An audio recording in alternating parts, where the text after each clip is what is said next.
The Committee on the Environment will come to order. Good morning, everyone. Welcome to today's hearing entitled Policy Relevant Climate Issues in Context. In front of you are packets containing the written testimonies, biographies, and truth and testimony disclosures for today's witness panels. I now recognize myself for 5 minutes for an opening statement. First, I'd like to welcome the witnesses today. Thank you for your service and for your sacrifice in being here with us. We look forward to an interesting exchange with you. I'll have a chance to introduce the witnesses later on. I'd also like to welcome the full committee chairman, Chairman Smith. At his State of the Union address last month, President Obama cited as evidence of climate change that heat waves, droughts, wildfires, and floods are all now more frequent and intense. After calling this issue one of the greatest priorities of his second term, he then signaled his intention to move forward with aggressive actions in climate change. While the details of the President's plans are not yet known, today's hearing is intended to provide members a high-level overview of the key factors that should inform our decision-making on what is, unfortunately, one of the most controversial public policy issues of our day. Nobel Prize-winning physicist Niels Bohr, later followed by the noted philosopher Yogi Berra, famously said, "Prediction is very difficult, especially if it's about the future." The scientific and political rhetoric associated with climate change would benefit greatly from the humility espoused by these two gentlemen. For example, the number and complexity of factors influencing climate, from land and oceans to sun and clouds, make precise, long-term temperature predictions an extremely difficult challenge. This may help explain why consensus climate models, likely to serve as a basis for major economy-wide regulatory actions, have such poor track records. These models regularly overstate the actual temperature changes that have failed to predict the current 16-year absence of global warming. And I'd like to emphasize that point if I could. Contrary to the predictions of almost all modeling, over the past 16 years, there has been a complete absence of global warming. There are two obvious lessons here. First, modeling predictions are not infallible. And the second, while we encounter those who claim to know precisely what our future climate will look like and then attack anyone who may disagree with them, when that happens, we have stepped out of the arena of science and into the arena of politics and ideology. And it's important to recognize that the direction we choose to take on climate change is not resolved by science alone. Once the scientific analysis is complete, we must then make value judgments and economic decisions based on a real understanding of the cost and benefits of any proposed actions. It is through this lens that we should review the President's forthcoming executive actions and proposed regulations.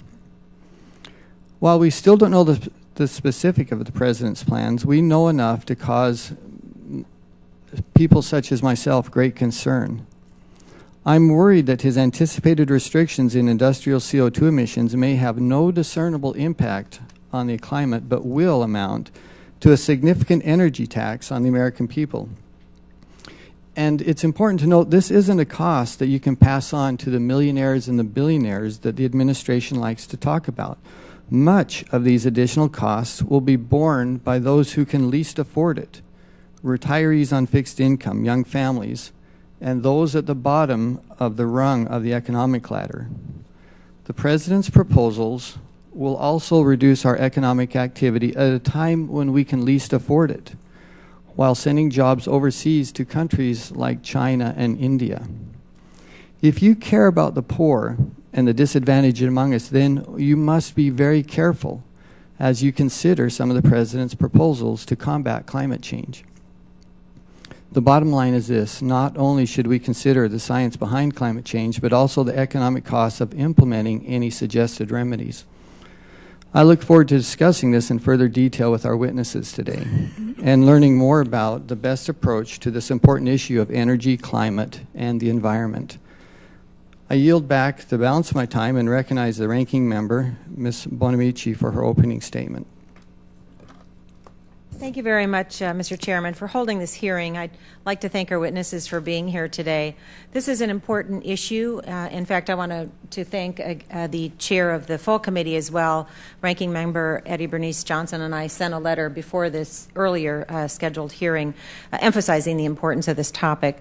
The reality of climate change is increasingly impossible to deny. Over the past 25 years, numerous scientists from the United States and around the world have appeared before Congress to testify about climate change. Countless peer-reviewed studies have shown that climate change is real and that humans are a significant contributing factor. Now we must shift the debate to planning and discuss what actions we should take to mitigate the environmental, economic, and health effects that will inevitably hit our communities. The stated subject of this hearing is policy-relevant climate issues.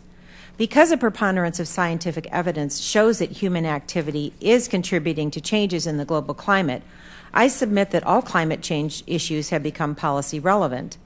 The United States, a large historical producer and second largest current producer of greenhouse gases, bears a great responsibility to the rest of the world to ensure that we promote policies that will reduce the amount of greenhouse gases we continue to place in the Earth's atmosphere. We have the talent and ability to take on this important leadership role. We should also, as a country, have the will to do so. Glacial withdrawal, loss of sea ice, ocean acidification, rising temperatures and sea levels are real and measurable problems. Although the effects of climate change are global, the impacts of this change are already felt throughout the United States. Recent droughts in the American Southwest and historic severe weather events throughout the country are recent examples. According to the National Oceanic and Atmospheric Administration and NASA, 2012 was the warmest year on record in the United States, and the 9 warmest years have all occurred since 1998. Climate change affects our economy. In my state of Oregon, we've developed a reputation for growing quality wine grapes, including world-renowned Pinot Noir. Much of the quality is attributable to the climate in Oregon, where the Pinot grapes grow at a temperature range between 57 and 61 degrees. Even a minor variation in temperature can threaten the continued quality and hence value to the Oregon economy of wines in the region. Another important impact of global climate change on the economy in the Pacific Northwest and other coastal areas includes the effect of ocean acidification on the shellfish industry. The district I represent is home to a thriving fishing community, and in recent years, oceanic and atmospheric changes have caused low oxygen content in the water, hypoxia, that's created dead zones that kill fish, crab, and other marine life. Agriculture and fishing are just 2 examples of industries concerned about climate change, and they're looking to their policymakers for solutions. Climate change also has broad implications on other aspects of our nation's economy. The federal government assists those who are hard hit by harsh weather events, and scientists point to increasingly severe weather patterns as further evidence of the changing climate. The Government Accountability Office recently released a report that for the first time lists climate change as a significant financial risk to the federal government. The report adds that the federal government is not well positioned to address the fiscal exposure presented by climate change. As a nation, we are becoming too familiar with the consequences of waiting until the 11th hour to develop solutions to the problems we face. Let's not make the mistake with something as serious as climate change. And even though we may have differences of opinion about what is causing climate change, we can still discuss the economic gains we can make by investing in a clean energy economy, modernizing our infrastructure, and seeking energy independence. The United States has been a leader in renewable energy technology and climate research. We must continue our leadership if we intend to leave our children and grandchildren a clean and healthy environment in which they can thrive economically. Thank you, Mr. Chairman. I look forward to the testimony from these experts today, and I yield back the balance of my time. Thank you, Ms. Bonamici. I now recognize the chair of the full committee, Mr. Smith, for his opening statement. Thank you, Mr. Chairman. Mr. Chairman, climate change is an issue that needs to be discussed thoughtfully and objectively. Unfortunately, it's sometimes surrounded by claims that conceal the facts and hinder the proper weighing of policy decisions. I believe in the integrity of science, and challenging accepted beliefs through open debate and critical thinking is a primary part of the scientific process. To make rational decisions about climate change, we need to examine the relevant scientific issues along with the cost and benefits and better understand the uncertainties that surround both. As we will hear today, there is still a great amount of uncertainty associated with our understanding of human influences on climate. A recent article in The Economist pointed out that climate models have greatly overpredicted warming. In fact, global temperatures have held steady over the last 15 years despite rising greenhouse gas emissions. The Economist calls the lack of warning a surprise. It notes that the climate might be changing in ways not properly understood, which could have profound significance for climate science and for environmental and social policy. This statement from a respected publication that had previously supported aggressive emission controls highlights the complexity of the climate issue. It calls attention to the limits of our understanding as to its causes. There is still much we don't know. I am concerned that the administration now seeks to lock in an inflexible regulatory framework based on a limited understanding of the challenge. I'm also concerned that these regulations may hinder economic development and our ability to deal with this and other challenges that lie before us. Several federal government agencies have implemented policies that drive up energy prices, burden employers, and cost us jobs. But many of these rules have no meaningful impact on climate change. For example, the Environmental Protection Agency has proposed standards that virtually prohibit new coal-fired power plants from being built, and regulations that affect existing power plants and refineries may soon follow. Analyses of EPA's regulatory options reveal that these regulations will significantly increase the price of electricity and gasoline. At the same time, the agency has stated that cutting U.S. emissions will have little or no effect on global greenhouse gas concentrations due to growing emissions in a developing world, particularly China and India. A recent Energy Information Administration report shows that U.S. reductions in emissions have little effect globally. It found that U.S. domestic carbon dioxide emissions decreased by 12% between 2005 and 2012, more than any other nation. Global emissions actually increased by 15% over roughly the same period. Affordable, reliable energy is key to a healthy economy. American consumers and small and large businesses all depend on reliable and affordable energy. It is only through sustained economic growth that we will be able to make the investments in research and technology necessary to fully understand and properly deal with problems like climate change.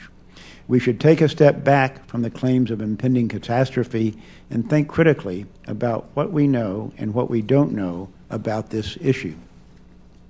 While it may require us to question some accepted views, that may be what is necessary for us to fully understand the science of climate change and determine a rational policy response. Mr. Chairman, I just want to make the observation that I think this is an exceptionally knowledgeable panel of experts and witnesses we have before us today, and I very much look forward to their testimony, and I'll yield back. Thank you, Chairman Smith. If there are members who wish to submit additional opening statements, your statements will be added to the record at this point. At this time, I'd like to introduce our witnesses, and as the full committee chairman recognized, this is an extraordinary panel. Our first witness is Dr. Judith Curry, professor and chair of the School of Earth and Atmospheric Sciences at Georgia Institute of Technology and president of Climate Forecast Applications Network. Prior to joining Georgia Tech, she had faculty positions at the University of Colorado, Penn State University, and Purdue University. Dr. Curry also currently serves as the NASA Advisory Council Earth Science Subcommittee and the DOE Biological and Environment Research Advisory Committee. Dr. Curry received a PhD in atmospheric science from the University of Chicago in 1982. Our second witness today is Dr. William Chimides, Dean and Professor at the at the Nicholas School of the Environment, Duke University. Dr. Chimides has over 30 years of experience in academia as professor, researcher, and teacher. He is a member of the National Academy of Science. Previously, Dr. Chimides worked at the Environmental Defense Fund as a chief scientist. He received his PhD from Yale University. Our final witness today is Dr. Bjorn Lomborg, director of Copenhagen Consensus Center and adjunct professor at the Copenhagen Business School. Dr. Lomborg is one of Time magazine's 100 most influential people and one of the 75 most influential people of the 21st century, according to Esquire magazine. Dr. Lomborg received his PhD in political science at the University of Copenhagen. As our witnesses should know, and I'm sure that you do, spoken testimony is limited to 5 minutes each, after which the members of the committee will have 5 minutes each to ask you questions. I recognize now Dr. Curry for 5 minutes to present her testimony. I would like to thank the subcommittee for the opportunity to offer testimony this morning. My name is Judith Curry. I'm chair of the School of Earth and Atmospheric Sciences at Georgia Tech. For the past 30 years, I've conducted research on topics that include climate feedback processes in the Arctic, the role of clouds and aerosols in the climate system, and the impact of climate change on hurricanes. As president of a small company, Climate Forecast Applications Network, I've worked with decision makers on climate impact assessments and using short-term climate forecasts to support adaptive management. I'm also proprietor of the weblog Climate Etc. For the past several years, I've been promoting dialogue across a full spectrum of beliefs and opinion on the climate debate. I've learned about the complex reasons that intelligent, educated, and well-informed people disagree on the subject of climate change, as well as tactics used by both sides to try to gain political advantage in the debate. Through my company, I've learned about the complexity of different decisions that depend on weather and climate information. I've learned the importance of careful determination and communication of forecast uncertainty and the added challenges associated with predicting extreme weather events. I've found that the worst prediction outcome is a prediction issued with a high level of confidence that turns out to be wrong. A close second is missing the possibility of an extreme event. If all other things remain equal, it's clear that adding more carbon dioxide to the atmosphere will warm the planet. However, the real difficulty is that nothing remains equal, and reliable prediction of the impact of carbon dioxide on the climate requires that we better understand natural climate variability. My written testimony summarized the evidence for and against the hypothesis that humans are playing a dominant role in global warming. I'll make no attempts to summarize this evidence in my brief comments this morning. I will state that there are major uncertainties in many of the key observational data sets, particularly before 1980. There are also major uncertainties in climate models, particularly with regards to the treatment of clouds and the multi-decadal ocean oscillations. The prospect of increased frequency or severity of extreme weather in a warmer climate is potentially the most serious near-term impact of climate change. A recent report from the Intergovernmental Panel on Climate Change found limited observational evidence for worsening of most types of extreme weather events. Attempts to determine the role of global warming in extreme weather events is complicated by the rarity of these events and also by their dependence on natural weather and climate regimes that are simulated poorly by climate models. Given these uncertainties, there would seem to be plenty of scope for disagreement among scientists. Nevertheless, the consensus about dangerous anthropogenic climate change is portrayed as nearly total among climate scientists. Further, the consensus has been endorsed by all of the relevant national and international science academies and societies. I've been trying to understand how there can be such a strong consensus given these uncertainties. Excuse me. How to reason about uncertainties in the complex climate system is neither simple or obvious. Scientific debates involve controversies over the value and importance of particular classes of evidence, failure to account for indeterminacy and ignorance, as well as disagreement about the appropriate logical framework for assessing the evidence. For the past 3 years, I've been working towards understanding the dynamics of uncertainty at the climate science policy interface. This research has led me to question whether these dynamics are operating in a manner that is healthy for either the science or the policy process.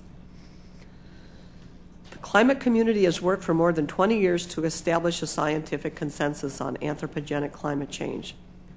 The IPCC's consensus-building process played a useful role in the early synthesis of scientific knowledge on this topic. However, I've argued that the ongoing scientific consensus-seeking process has had the unintended consequence of oversimplifying both the problem and its solutions, introducing biases into both the science and related decision-making processes. When uncertainty is not well characterized and there is concern about unknown unknowns, there is increasing danger of getting the wrong answer and optimizing for the wrong thing. I've argued in favor of abandoning the scientific consensus-seeking approach in favor of open debate and discussion of a broad range of policy options on the issues surrounding climate change. There are frameworks for decision-making under deep uncertainty that accept uncertainty and dissent as key elements of the decision-making process. Rather than choosing an optimal policy based on the scientific consensus, decision makers can design robust and flexible policy strategies that are more transparent and democratic and avoid the hubris of pretending to know what will happen in the future. The politicization of the climate change issue presents daunting challenges to climate science and scientists. I would like to close with the reminder that uncertainty about the future climate is a two-edged sword. There are two situations to avoid. The first is acting on the basis of a highly confident statement about the future that turns out to be wrong. And the second is missing the possibility of an extreme catastrophic outcome. Avoiding both of these situations requires much deeper and better assessment of uncertainties and areas of ignorance, as well as creating a broader range of future scenarios than is currently provided by climate models. This concludes my testimony.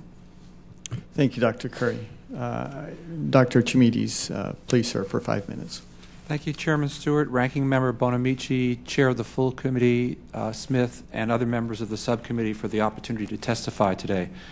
My name is Bill Chimides. I am the Dean of the Nicholas School of the Environment and a member of the U.S. National Academy of Sciences. I am an atmospheric scientist who is focused principally on the chemistry of the lower atmosphere, trying to understand the causes of environmental change and identify pathways towards a more sustainable future. My main message today is the risks posed by human-caused climate change are significant and warrant timely action to minimize these risks. Yes, there are uncertainties, but these uncertainties do not justify inaction. What they do suggest is that our response should be a flexible one that allows for course corrections as new information and knowledge comes available. Much of what we know about the climate is the product of more than 100 years of research founded on the most basic laws of science and grounded by ever-improving observations of the climate system. Thermometer measurements show that the Earth's average surface temperature has risen substantially over the past century. Much has been made of the so-called recent pause or hiatus in global warming, but we should keep the following context in mind. Present-day temperatures are anomalously high. The last decade was the warmest on record. 9 of the 10 warmest years on record occurred since 2001, and 2010 and 2005 were the warmest and second warmest years on record, respectively. Significantly, the frequency of extremely hot summer days has increased by more than a factor of 10 globally. The climate in the United States has become more variable and extreme. Over the past 50 years, we have seen an increase in prolonged stretches of excessively high temperatures, more heavy downpours, and in some regions, more severe droughts. The preponderance of evidence suggests that most of the recent decadal-scale warming can be attributed to fossil fuel burning and other human activities that release carbon dioxide and other heat-trapping greenhouse gases into the atmosphere. I have noted that Dr. Curry, in her written testimony, states that a 2012 paper by Tung and Zhao suggests that the anthropogenic global warming trends might have been overestimated by a factor of 2 in the second half of the 20th century. Now, Dr. Curry has been a colleague of mine for many years. I respect her as a scientist. In fact, I enthusiastically helped recruit her to her present position at Georgia Tech. But I find some of her statements to be problematic, and this is one of them. In the case of the Tung and Zhao paper, it is germane and important to also note that one of the implications of their result is that virtually all of the net warming over the past 100 years can be attributed to human activities. Human-caused climate changes and impacts will continue for many decades, even centuries. However, the precise nature of these impacts cannot be predicted with great certainty. But we do know that the risks are considerable. And we haven't discussed at all the problem of ocean acidification from CO2, which is a virtual certainty. So how should we, as a nation, respond? There is, of course, room for debate about what climate policies should be implemented, but uncertainty is not a reason for inaction. We as individuals and as a society often act in the face of uncertainty. I, for example, cannot predict if, let alone when, there will be a fire in my house, but I pay for fire insurance. Similarly, in the face of uncertain but substantial risk from climate change, it is prudent to develop and implement a risk-based, flexible response to the climate change challenge. Such a response should have the following elements: reducing greenhouse gas emissions, mobilizing for adaptation, investing in science, technology, and information systems, participating in international climate change efforts, and coordinating a national response. Let me highlight a few of these, and more details are in my written testimony. The nation will need to reduce greenhouse gas emissions. The magnitude and speed of emissions reductions depends, of course, on societal judgments about how much risk is acceptable and what cost. However, given the long lifetime associated with infrastructure for energy production and the potential for irreversible climate change, the most effective strategy is to begin ramping down emissions as soon as possible. Because we cannot predict the exact path climate change will take, we cannot prescribe a set of climate policies today that we know will be optimum for decades to come. And so we need an iterative risk management approach that systematically and continuously identifies risks, advances a portfolio of actions that reduce risks, and revises responses in light of new knowledge. And it is my impression that on this issue, Dr. Curry and I are in agreement.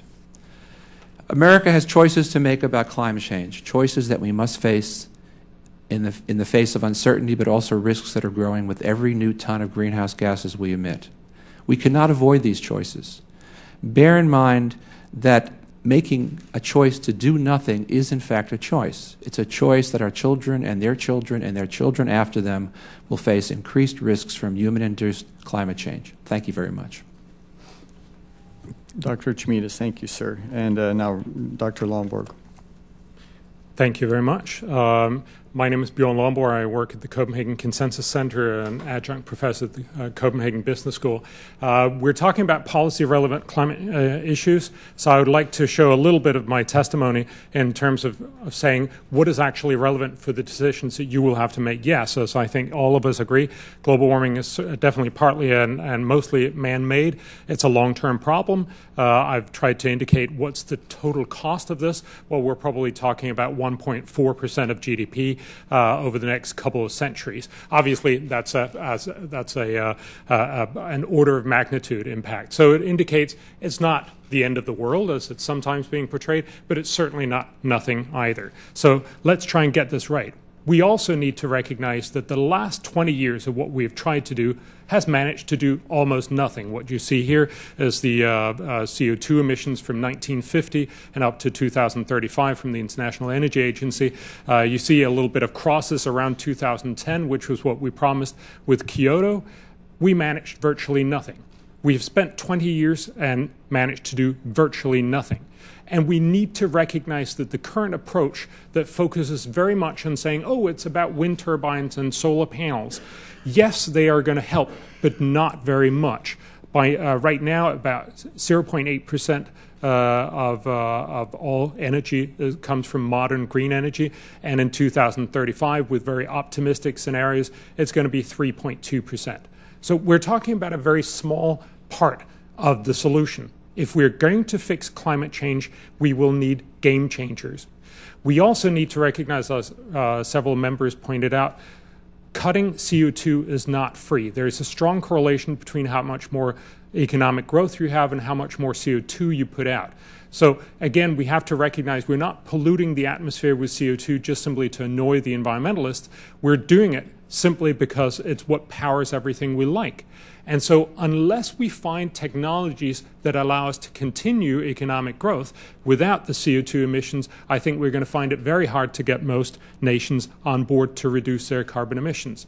We also need to recognize that whatever we do, it's only going to have long-term impacts. No matter what we do, it's really only going to impact the temperature development in the second half of the century. And as some of the members also pointed out, we need to get China and the rest of the developing world on board. We can do a lot of good. Certainly, I come from the European Union. We feel incredibly virtuous, but we have done virtually nothing. Let me just show you one graph, which I think in many ways shows you, this is for Britain, but this is true also for the European Union. If you look at the blue curve, you see how much Britain has actually cut its carbon emissions, and they're very, very proud of this too. But if you look at the red curve, it includes how much they also import minus what they export of their carbon emissions. And of course, what they've essentially done, and what a lot of us have done, is we've simply exported a lot of our stuff to China. So we get China to emit all the CO2 for us. We feel virtuous, but it doesn't actually help the planet. So again, we need to find a way that actually works not just to make us feel good, but something that will actually end up doing good. So fundamentally, if I have to summarize why it hasn't worked so far, well, we've done Kyoto-style cuts, which actually cost quite a bit. They do very little good, and we need to recognize that right now, and certainly in the next 10 or 20 years, green energy is not really ready to take over in any major way. We need to recognize that currently we're just spending lots of money doing fairly little good. This is, I apologize, this is the most complicated graph, but it shows you how much different of the main countries are paying an implicit CO2 cost per ton of CO2. Germany is paying almost $150 per ton. The US is probably paying a little less than $50 per ton. Compare this to the fact that the best and the largest meta-study of what's the damage cost on an extra ton of CO2 estimate it's probably around $5 per ton. So you guys are paying perhaps 10 times too much. Germany's paying perhaps 30 times too much. South Korea obviously is just paying through the roof. And there's a lot more expensive solutions. We need to find cheaper ways to tackle global warming. And that's why I think we need to, in summary, we need to recognize this cannot be about trying to make fossil fuels so expensive nobody wants them. That's never going to work politically, and it's bad economics. Instead, what we do need to do is to focus on making green energy so cheap that everyone eventually will want them. And of course, that's especially China and India. That's going to happen through innovation. This will take time, and we would all wish this not to be the case, but we've got to face up to the fact that that's the only way we're really going to cut carbon emissions. We need to recognize we're spending very little on research and development right now. We're spending a lot of money on inefficient cutting of carbon emissions. Why don't we spend more on innovation and less on cutting carbon emissions? Ultimately, that will end up doing a lot more good. Let me just, and I don't mean to be divisive or anything, but if you looked at what President Obama said in his State of the Union, he actually proposed an energy security trust. And if you, it was very sketchy what exactly was going to come out of that. But if the thrust of that was to say, let's take a little money and spend it on research and development to make green energy cheaper for the future. That way we'll cut carbon emissions much cheaper by making it cheap for everyone, also the Chinese and the Indians. Thank you very much. Thank you to all of you for being available to us in your questioning today. The rules, the committee rules limit questioning to 5 minutes and alternating between Republican and Democratic members of the subcommittee. And the chair now recognizes himself for 5 minutes to begin questioning. Again, in a sincere way, thank you for a very intellectual, and I appreciate the tone of your testimony today. I do think the nuts and bolts of this issue is fairly straightforward, and several of you indicated that. It's risk management, it's risk analysis. What are the actual risks? What are the actual costs, and what is the most effective way to getting and arriving at a desirable outcome, which all of us want to do. I don't know anyone who doesn't want to arrive at the same outcome on this. Of course, analyzing the risks is where this has become so politicized, I'm afraid. And then I think something that I appreciate with this panel here, once the risk is determined, trying to determine the actual cost to it and what that means. And as I indicated in my opening statement, this can't be borne by a small percentage of people. The cost of this will be borne by all of us. And in some cases by people who can least afford it. And I'm not only talking about those of us here in the United States, but around the world. And people who will be in a very real way denied a standard of living that allows them for the minimal standards of power, and in many cases the things tangent to that, for example, health care. And Dr. Chimitas, I appreciated your analogy with the fire insurance. And of course, all of us understand that. But I wonder if you have a scenario where your house is worth $100,000, but it costs you $200,000 to buy an insurance policy for that. And I won't ask you if that's a good decision, because of course it's not. And I think that's where many of us are wondering, what is the cost of that insurance? And you list several suggestions in your testimony of things that we could do, substantially reducing greenhouse gas emissions, which is incredibly expensive and frankly changes our whole economy, beginning mobilizing new now for adaptation. And I won't read your entire list, but I mean, have you seen any analysis that would give us a figure for that of economic input in dollars? Certainly, there have been many, many that have indicated. I mean, it depends again on how rapidly you want to decrease, but most analyses have indicated that the price to our economy for decreasing emissions at a substantial rate over the next decade or two are fairly modest, on the order of about 1% or less of GDP. I think the important thing to bear in mind is. Could I just interject? Sure. I mean, to some people, 1% may be modest, but it's a meaningful amount of money. We're talking trillions of dollars there again. But yes, it's true. But it's 1%. Okay, without making a value judgment. But I think the important thing to bear in mind is, I mean, and again, we can argue about how rapidly we should cut and how much we should cut. But we're talking about a process of cutting emissions that will need to occur over many, many decades. We don't necessarily need to make major cuts now. I think it's important that we get started. One of the analogies I would make, sometimes there's been discussions about this or that has virtually no impact on the temperature in 2050. I'd like to make the analogy of, at some point at the end of this hearing, I'm going to head over to Metro, and it's going to be, let's say, 1,000 steps. And I've got to make that first step. And that first step is really important. But someone could say, don't take that first step. Doesn't get you anywhere. I think we have to recognize that first step and setting us down the road will be very, very important. And it could be very modest. Okay. I think we can decide on that. Okay.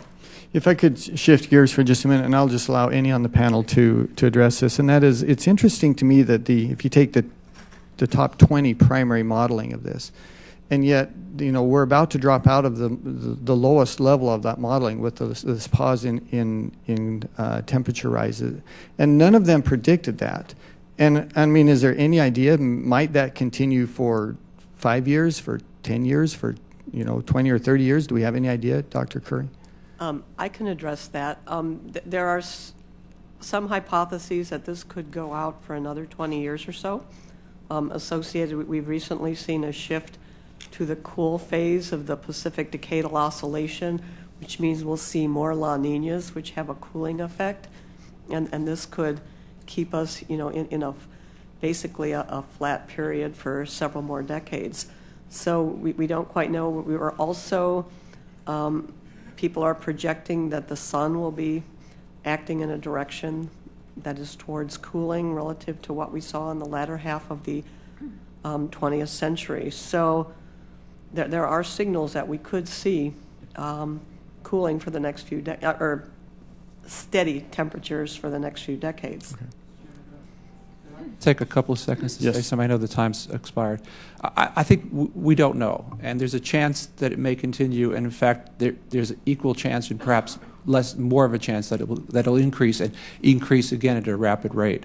I think the important thing to do is, if you look at that graph of model predicted temperatures over and observed, you'll find many instances in the record over the 20th century where the model over-predicted the warming for a period of time, like it is now. And what happens is eventually the atmosphere catches up, and actually at some points the model underpredicts the warming. So the fact that we're over-predicting the warming right now is not unprecedented. Yeah. Although it's troubling for many of us, yes. Okay, thank you all. And I now give the time over to the gentlewoman from Oregon. Thank you very much, Mr. Chairman, and thank you, panel, for your testimony. Dr. Chamides, in your testimony, you state that most of the recent decadal scale warming can be attributed to fossil fuel burning and other human activities that release carbon dioxide and other heat-trapping greenhouse gases into the environment. Will you please expand on what the other human activities are? Certainly. A good deal of it is biomass burning, deforestation, for example. There are also greenhouse gases that are other than carbon dioxide, for example, burning, diesel burning, and other solid fuels that give rise to black carbon or soot emissions.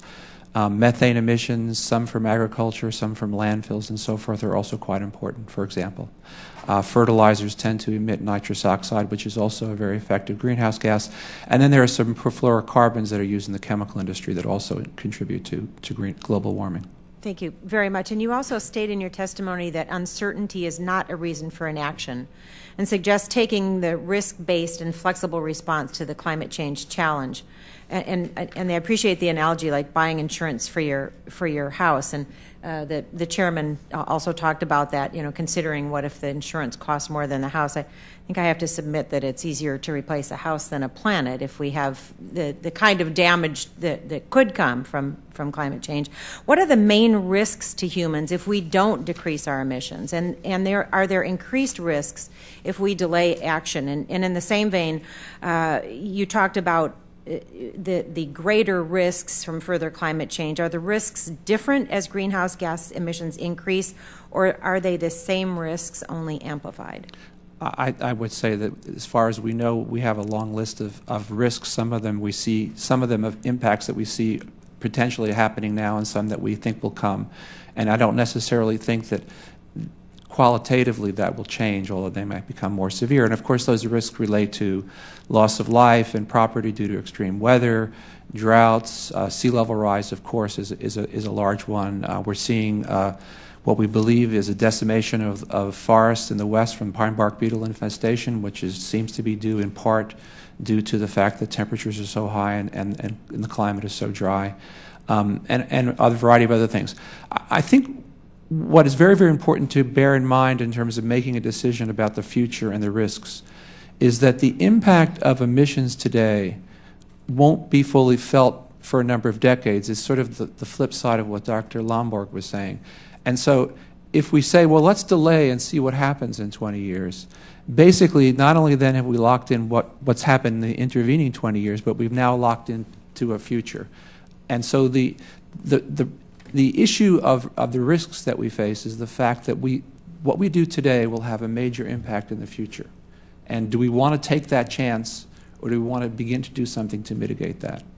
Thank you. Dr. Lomborg, you talked about investing heavily in research and development into green technologies. In times of budget constraints, oftentimes those investments are targeted for cuts, unfortunately. And we're committed, I think, in the United States to investing in renewable technology and renewable energy. So could you talk a little bit about what green technologies you would propose? What are the benefits, other than, of course, for the industry itself of investing in green technology? Absolutely, and thank you. The important part is to recognize that investing in research and development, investing in smart minds coming up with new ideas, is much, much cheaper than the support that we give to existing inefficient technologies like subsidizing solar panels or wind turbines right now. So we could actually make money and invest a lot more in research and development. My point is simply to say we don't know which technologies, and I think we would all agree, we don't know what technologies are going to power the middle of this century. But what we need to do, and what America has been so amazing at doing, is to show the way for the rest of the world, coming up with great innovations. I love, if you know Craig Venter, the guy who sequenced the human genome. He's working on making a bacteria that will essentially be producing diesel. I don't know if it's possible. It's probably technologically possible, but we also know that it's not economically feasible right now. But imagine if we could do it. And those are the kinds of ideas. There are thousands, literally thousands of ideas out there. They cost very little to support each one of those. And we really just need one or a few of those technologies to come through. And they will then make it possible for everyone else, of the Chinese and the Indians, to cut their carbon emissions dramatically. So I agree with Dr. Chamidas. Obviously, if we don't do anything for 20 years, we would just have wasted 20 years. But if we actually make sure that the future will have viable alternatives, we could see a dramatic reduction in CO2 in just a short while once we get the economics right. I see my time has expired. I yield back. Thank you, Mr. Chairman. Thank you. Chairman Smith. Thank you, Mr. Chairman. It's probably an indication of the expertise of this panel that almost all my questions have already been answered. But I do want to make a couple of comments and maybe come at some of these issues from another way. Dr. Lomborg, in your last answer, I think you answered one of my questions, which was, you're not suggesting do nothing. You're not suggesting delaying. In fact, just the opposite. It's a very active proposal that will actually, I believe, not only benefit America economically, but will actually lead to a greater reduction in carbon dioxide or other greenhouse gases and actually lead to a cleaner environment. And I just have a hard time understanding why that doesn't hold more attraction rather than plowing ahead with policies that we know is going to hurt America economically and obviously not produce the results that many of us would like and we could probably agree upon. Let me ask something else. The United States, as I mentioned in my opening statement, has reduced carbon dioxide emissions 12% over the last 7 years. The rest of the world has increased carbon dioxide emissions by 15%. That's as good of a record as I think any industrialized country in the world has, so we can be grateful for what we have been doing in the United States. And I don't think we need to keep punishing our citizens economically for doing the right thing. But you mentioned a while ago that we are paying 10 times more than we should for, I guess, energy, but I wanted to ask you to expound a little bit on that. I know you mentioned Germany 30 times or whatever, but why are we paying 10 times too much, and how? What's the answer to not doing that? Thank you very much. Yes, fundamentally, we have a split in the climate conversation between feeling good and doing good.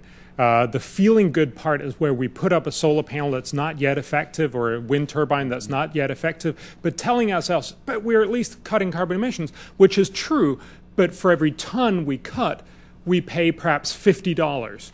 When the benefit of that ton is only about $5. Now, again, obviously, you can quibble about the exact numbers, but it indicates that we're paying a large sum of money to do a little good. And I'd like to get back to your point on the fracking. Fracking is a technology that we invested in from the late 70s in the U.S., and we are only just seeing the benefits now. Essentially, the U.S. probably reduced about 8% just from fracking. So to put it very bluntly, with fracking, you probably cut about 400 million tons every year of CO2, and you're getting paid for it. You're actually making, compared to prices before, you're probably making about $125 billion a year for the American consumers. We ought to be encouraging that rather than trying to deter it. The simple point is it's a lot easier to cut carbon emissions and make people money than it is to tell them, could you please cut carbon emissions, and it'll cost them a lot of money. And that's what innovation can do. Exactly. Thank you, Dr. Lomborg. Let me address my next question to all panelists, and Dr. Curry, start with you. And this is the connection between extreme weather and climate change. Last year, the Intergovernmental Panel on Climate Change, IPCC, found that there is a high agreement that long-term trends in weather disasters, quote, have not been attributed to climate change. Quote, droughts have become less frequent, less intense, or shorter, end quote, in regions like Central North America, and the absence of extreme weather trends caused by climate change is also true for floods, tornadoes, and tropical storms. Let me just ask you all if you agree with that conclusion that was a small part of a larger report by the panel on climate change. Dr. Curry? I do agree with that statement. The extreme events have seemed very extreme the last decade, and they were certainly more extreme than we saw in the 1980s. But if you go back to the 1950s and if you go back to the 1930s, you saw similar patterns. droughts in the Southwest, elevated hurricane activity, et cetera. Thank you. Dr. Trimides, do you agree with the IPCC? Without saying I agree or disagree, let me just quote to you something that comes from our own U.S. National Climate Assessment that's just come out. Is it possible you might tell me whether you agree or disagree? I have to see the statement in more detail. It's not. I'm not. I just don't know. I can't comment on it. Okay. But what it says is that over the past 50 years, for the United States, we've seen an increase in prolonged stretches of excessively high temperatures, more heavy downpours, and in some regions, more severe drought. Right. So there are some aspects that we are seeing changes. Yep. And this I is think the U.S. U.S. I think the point the report is making is to, if you look at this over a number of years and sort of put it in context, that we're seeing that extreme weather occurs many decades ago and it's going to continue to occur, and there's not necessarily any correlation between that and, say, carbon dioxide emissions. But Dr. Lomborg, do you have an opinion on that? I think the fundamental point is that there's some things that are actually getting more extreme, but there's also a lot of hype, I would agree. But I think the real point is to recognize trying to regulate extreme weather through carbon cuts is an extremely inefficient way to do it, certainly in the next half century. Now, I think we all agree that eventually we need to fix this, but I would surmise that to the extent that you worry about people being hit by hurricanes or people being hit by heat waves, there are much more direct and much cheaper and much more effective ways to help them in the short and medium and even rather long term. And I agree with you. I think technology developments need to come first, and that will yield a better result and a more cost-efficient result as well. Thank you all for your comments. Thank you, Mr. Chairman. Thank you, Chairman Smith. And now I turn the time over to a colleague from Maryland, Ms. Edwards.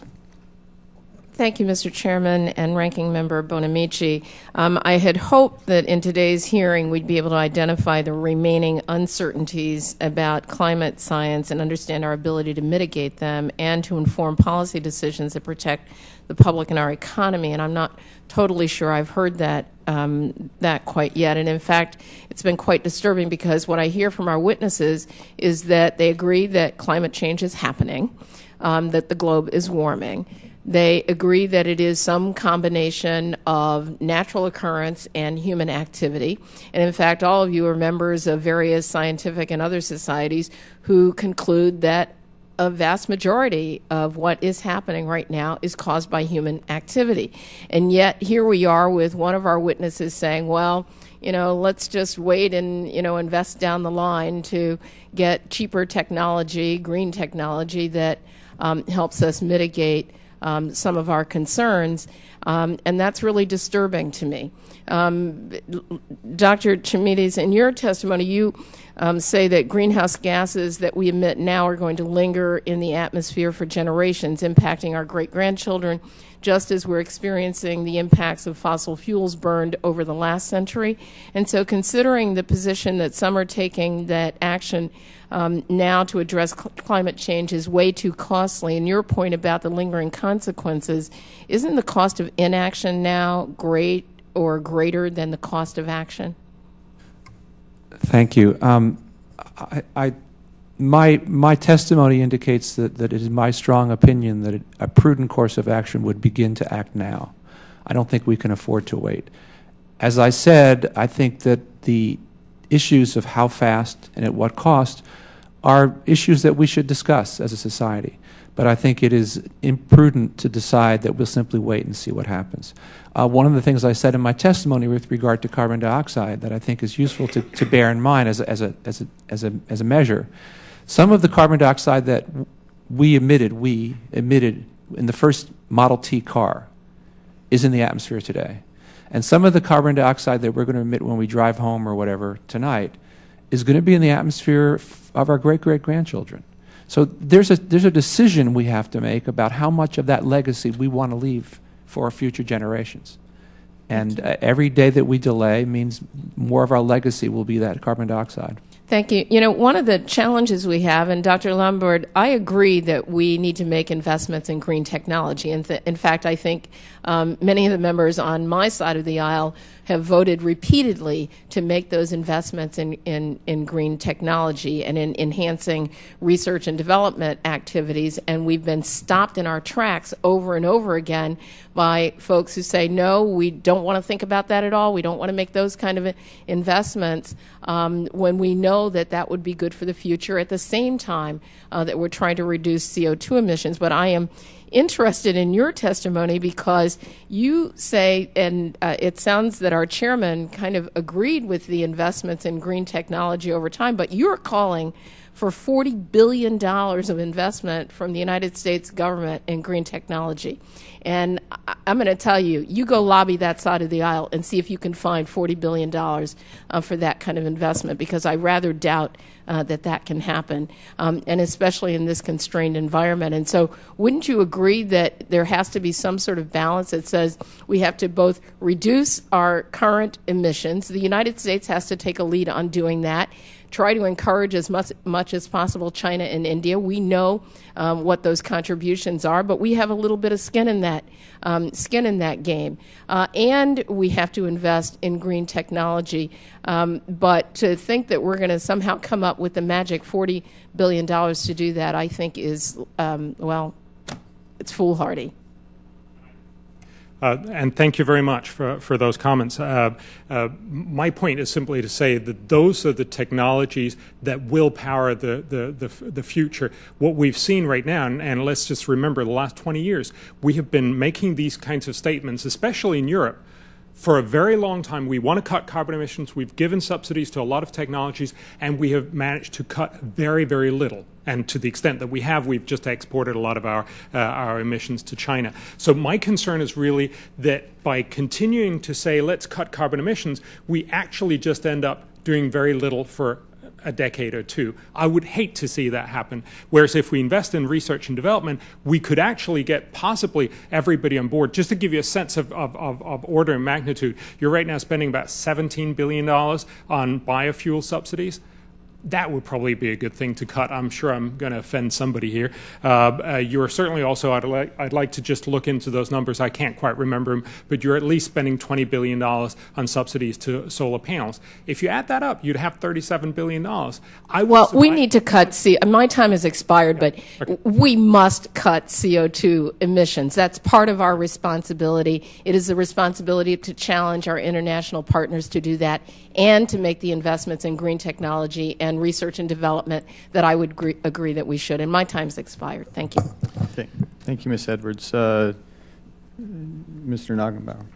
Well, thank you, Mr. Chairman, and thank you for holding this important hearing, and to thank our panelists for being here. You know, I'm just an old land developer from Lubbock, Texas, and so I'm not a scientist, but what I do know a little bit about is markets. And I think, Dr. Lombard, you mentioned that we ought to shift, you know, some of our resources to the research side, and what we've been doing is subsidizing alternatives that we thought would be a part of the solution. And as you mentioned, some of those numbers are big. And so if we're going to do a cost-benefit analysis of these things, doesn't it distort our ability to determine both the cost and the benefit if the government is distorting the marketplace? And because many of the alternatives that are being offered out there are not commercially viable, and so what happens to things that aren't commercially viable unless the government determines that it's going to subsidize it, they go away, and so those become temporary solutions. So what is your thoughts on you know, for the government to step back? I mean, what we've seen particularly from this administration is they've gone out and given huge loans and grants and subsidies to commercial entities that it turned out that the government thought that was a great idea. The customers didn't agree with that. So is your testimony that we should basically get the government out of the subsidy business? No, it's that we should be much smarter about how we make the argument. Let's remember, if global warming is a problem, and I'm arguing that with the best meta-studies, a ton of CO2 emitted about now causes about $5 of aggregate damage, we need to somehow reflect that. What we need to recognize is that right now we're possibly subsidizing green energy sources to the tune of $50 per ton of CO2 avoided. So we're paying too much to avoid too little damage. But that doesn't alleviate us from actually having to do something to avoid those tons that the U.S. is responsible for. But of course, we'd also like to see all the tons that the Chinese are responsible for and the Indians are responsible for. And as the chairman quite rightly mentioned, I think the Chinese and Indians are more concerned about just getting their kids an education and food on their table and a lot of other issues. So it lies to our responsibility to make sure that we invest smartly so that we can avoid that extra damage down the line. If you invest in research and development, and there will be an underinvestment in research and development in the private market, simply because if you imagine Mitchell, he did the first fracking back in 78. If nobody had supported him, why on earth would he have done it? Because had he found out how to frack, spending 30 years, he would have not been able to, patent that. He would probably not have been able to recoup all his benefits. There are huge social benefits. That's why we invest in medical sciences for people to come up with great new cures. And likewise, we should be investing in long-term innovation for technology. So my argument is to say, stop subsidizing as much and start investing a lot more in research and development. Dr. Curry, do you concur with that? I didn't hear much that I would disagree with. Okay. Well, you know, one of the things that you bring up, and it's a concern I have, is that if the rest of the world, I mean, we almost make it sound like that the U.S. is the number one contributor to greenhouse gases in the world, and that's, from my reading, is not the case. Is that, anybody disagree with that? So the question is if the rest of the world isn't going to either have the resources to make these investments or decides not to buy into it, and what we've seen is many of the other countries have not bought into it, then doesn't that diminish our ability to really have impactful changes if in fact we are affecting the climate? Yeah. Sorry, I'll just very briefly, if you do a cost-benefit analysis, if the current approaches is probably not a good way to go. But if you invest in research and development, the benefits could be 10 or even more the amount of dollars that you put in. So it would both benefit the U.S. because you would have better technology for the future, and you would also help the rest of the world. I would surmise that might be a good deal, even just for the U.S. But of course, it would be ideal if we could also get China and India on board. Thank you, Dan. Looks like our last questioner today is Mr. Weber. Dr. Lomborg, I think, and I came in late and didn't get to hear all of y'all's testimony. I apologize, so I'll go with what I've got. I believe you testified you recommend $40 billion in research from the United States. And my colleague down on the other side of the aisle said, you know, go lobby this side of the aisle. How much luck have you had lobbying China? We asked some of the world's top economists what are the smartest ways to deal with global warming, and what they suggested was we should be spending 0.2%. Are you lobbying China and Russia and India? Yes, but it's also important. How much money are they investing? Well, they're investing some money, but honestly, I don't know what. Somewhere south of $40 billion, I suspect. Yes. Let's also say I'm suggesting it's percentage of GDP, so they would be investing a lot less. And this is a question for all three of you. Are y'all aware of the amount of energy required, alternating current, to run an electrical grid? For example, the size of the one in Texas, which is 85% of the state. Are y'all aware, ERCOT, are y'all aware of how much energy is required and how much of that is alternating current, how much direct current, which would be solar panels, produces for that grid? Dr., is it Committees? Are you aware of that? I don't know the numbers. How about you, Dr. Curry? I don't know the numbers, but I am doing research related to wind energy generation in the ERCOT region. All right, well, I own an air conditioning company. Let me tell you, it's a huge amount of power required to power a compressor to enable us to sit here today without the windows open, with the lights on, and also to do things like refrigerate your food, just minor details. Our quality of life is sustained by the energy that America produces. The things that make America great are the things that America makes. We have the most stable energy source in the world, and that's not by accident. That's by entrepreneurs getting out and developing their industry and risking their capital, and I'll get off that soapbox for a minute and I'll ask you all questions. So there's advocacy going on that the United States needs to cut their CO2 emissions, while the rest of the world, admittedly, China, Mexico, India, and some of the other countries will not. All that does is put us at an economic competitive disadvantage, and in fact would enable them to perhaps become the world leader in the market economy. Our quality of life would go down. We would export a lot of jobs overseas without really knowing that global warming is affecting us.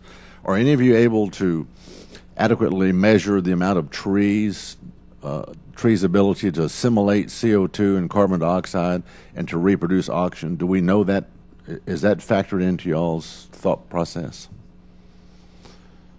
Do we need to plant more trees?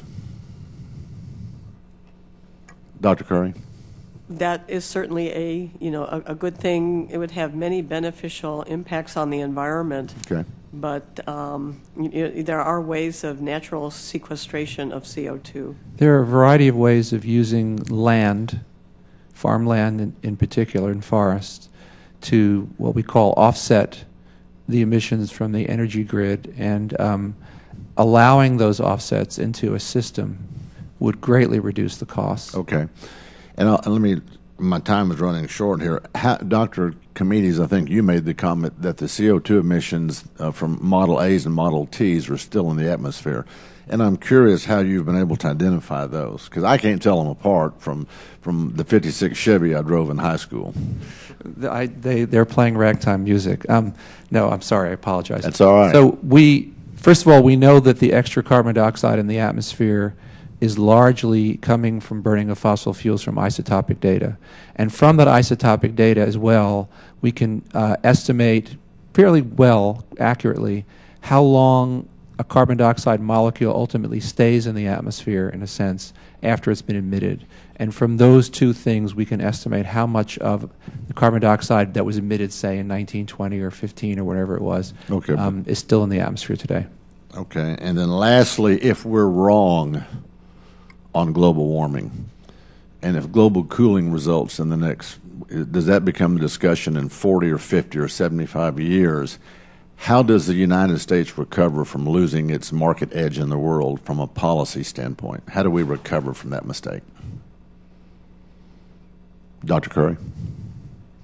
Well, this is why I suggest we need to consider a broad range of possible future climate scenarios on time scales, out to 3, 4, 5 decades versus, the century. What may happen, on the near-term decadal time scales may be going in a different direction than the longer-term change. And I think those are the kinds of scenarios that we need to consider if our policies are going to be robust. So I guess, with all due respect, I would question the premise. I think we can intelligently come up with a large portfolio of options and policy responses, including investments in research and other types of activities that will not substantially change our market position. With regard to China and other countries, I think we need to recognize that it's a double-edged sword. We're in a bit of a bind because their emissions threaten our well-being, and so it behooves us to not only worry about what we're doing, but to engage with those countries to get them to be serious about their emissions. And China, is a strange animal, but they're actually, they've built a lot of coal-fired power plants, but they've also invested in a lot of renewable energy. I think about 25% of their rebuilds is solar. Okay, and I'm sorry I'm out of time, but Dr. Lomberg, Mr. Chairman, if I may, very quickly, how do we recover? Well, I think your point is well taken, that you are not going to see dramatic reductions if it actually starts impacting people's life quality. And I think that's really the argument for why we haven't done anything in the last 20 years. So we need to find smarter ways that's actually going to bind everyone together and it's going to be cheaper. Thank you. I yield back the time I don't have. Yes, Ms. Weber, and I misspoke. You are not the last questioner today, Mr. Rohrabacher. Thank you very much. And I did hear your testimony, and I had to run off the Foreign Affairs Committee to see that we don't borrow money from China in order to give money to China in order to because of predictions of global warming. Now, let's, I can remember at least 10 different occasions that just right there in my memory of scientists who have said, case closed. Remember that expression? Case closed, there's global warming. And I remember my colleagues picking up on that on the other side. Case closed, and you still hear that ringing that, well, this is what the change in the climate's due to man-made activity, and this was done in order to suppress debate. Let me just say that I have, in my 20 years, or 24 years in Congress, and I might add I was a journalist and a writer before that, and spent some time in the White House. I have never heard such an effort go on among academic people to cut off debate on an issue than this one. I've never seen it before.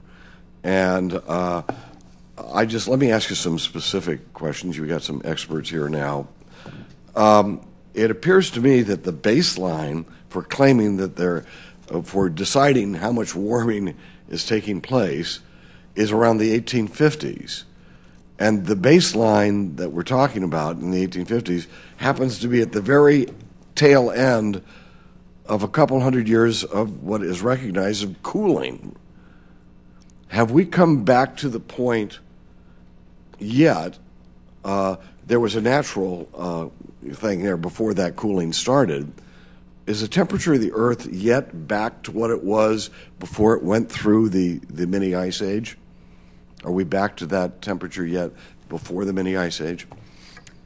Well, there is debate about what the medieval, what the global temperature was during, say, the medieval warm period, and it's very hard to sample and infer all that. So that's an area of active debate. Do we have anybody else have any suggestions on that? A wide number of studies in a variety of different ways that indicate that the present-day temperature is warmer than it's been probably for at least 1,000 years or longer. Let me just give you one. But we don't know the question. We don't know that even if it's hotter than it was before the decrease in temperature, when we're claiming that this is some abnormal change. It's higher than temperatures than we've seen for 1,000 years. So it goes far. Okay. All right. Let me just give you one simple example. You said the reason why I stopped to clarify that is because you said it's hard to tell. No, these analyses are difficult, but there's many of them. But let me just give you one example that I think well illustrates what we're talking about. Mm-hmm. There's a glacier in Peru. It's I'm going to do a terrible job. I think it's Quelqueya Glacier that we've been following for a rather long time. Ice that had been in that glacier continuously for 6,000 years has recently melted. So in other words, that glacier's ice has been sitting there for 6,000 years through the medieval warm period, all this other stuff, and now it's melted. That kind of information sort of indicates to me, and more than sort of for me anyway, that something unusual is going on. Dr. Curry, do you agree with that? Well, the issue of trying to infer globally what the climate was like, 1,000 years ago is very, very difficult. And so we have regional expressions such as what was mentioned, but how to infer what was going on globally? The estimates are very indirect.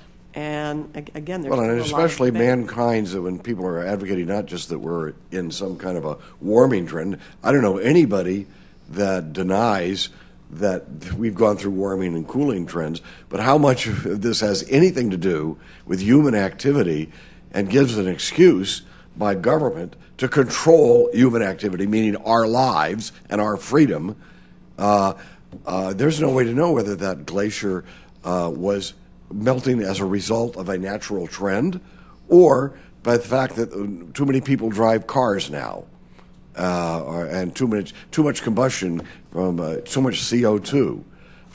There's no way to know what actually caused that glacier to go back. Apparently, now let me ask, people have told me that this melting in the Arctic, that we actually had very similar meltings in the Arctic in the 1930s. Is that correct? Actually, the analogy was in the 1950s. We saw a melt back in the Western Arctic, the European Arctic. That wasn't quite as big as today. But in terms of trying to put together this hemispheric sea ice records prior to the satellite era, prior to 1979, is challenging, and there's a lot of Russian data that really needs to be incorporated, and there is a international effort trying to take the sea ice record back to 1880 in a more robust way. Okay, and I'd like to know, when you mentioned, Doctor, that we have the warmest 9 years on record now in the last 9 years. What's on the record mean? Where does that start at the bottom of the instrumental record? Yes. Are we talking about the bottom of the global cooling era there of those hundreds of years where you had that mini ice age? Is that what you're starting there as on the record? Yes, but it's the warmest. Yeah. So on the record there could mean something, could mean nothing. Because you might, if we were talking about using a baseline that's way below some average, well, then it's irrelevant. Well, your point is well taken, but the other data that we have, that's paleoclimate data, would indicate that the temperatures we've seen, not necessarily on a decadal time scale, but several decadal time scale, are warmer than we've seen for a long, long time. As I said, long time. 1,000 years, 2,000 years, something like that. And there was, and before mankind existed, there was times when more CO2 was in the air. We had times before mankind existed when it was warmer, and when we had before mankind, there were cycles of warming and cooling. Maybe the sun has something to do with it. And the gentleman's time. Thank you very much. Thank you. Thank you. I'd like to thank the witnesses once again for your valuable testimony and for the members for their questions. The members of the committee may have additional questions for you, and we will ask you to respond to those in writing if that's the case. The record will remain open for 2 weeks for additional comments and written questions from the members. Witnesses, once again, with our gratitude, you're excused, and this hearing is now adjourned. Thank you very much.